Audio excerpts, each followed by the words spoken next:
Wecrashed Episode 7 finds Adam and Rebecca Newman's vanity renewed as WeWork finally begins the process to go public.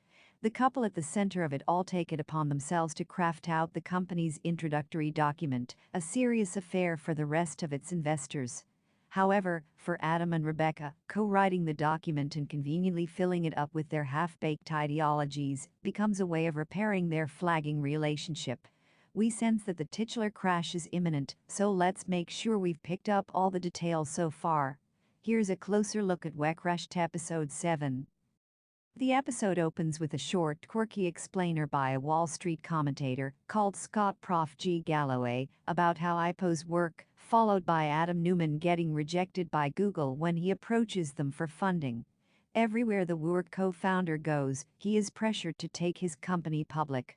Finally, when his bank seems hesitant to raise his line of credit but hints that an IPO would prove his company as a unicorn, Adam relents and announces that he is taking WeWork public. However, he insists on crafting the company's S1 document, which is meant to be a highly technical overview that introduces potential investors to WeWork. News of the imminent IPO sends WeWork employees into a frenzy. They expect their stocks to soon be worth millions, and some of them, realizing Adam and Rebecca are out, even sneak into the couple's lavish apartment to celebrate. Meanwhile, Adam tries to get Rebecca to help him craft the S1 document, but the latter is still bitter from being told, in episode 6, that she has accomplished nothing. Finally, Adam names Rebecca co-founder of WeWork, which brings her around, and the two get to work, brainstorming on ideas about raising the world's consciousness and coming up with their own versions of financial metrics. The two craft an S1 document that leaves the investors stunned.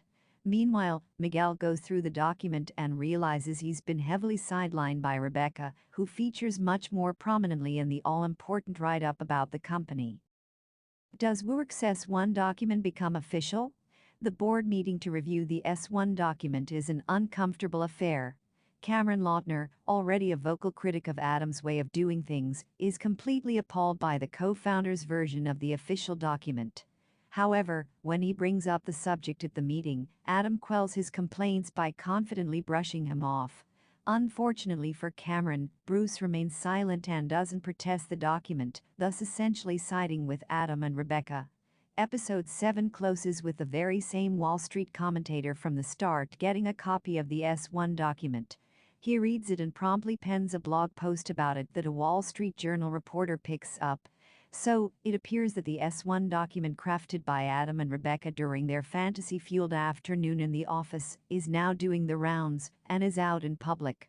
From the bemused reactions of the two people who have read it so far, the Wall Street commentator and the journalist, it appears that Cameron is right about how the industry will react to it. Considering Scott Galloway has published a blog post of his reaction to the document, it is quite clear that the WeWork S1 document written by Adam and Rebecca has been made available to the public and is, therefore, official. In addition to the blog post that clearly pokes fun at the document, it also seems to have caught the attention of reporters at the Wall Street Journal.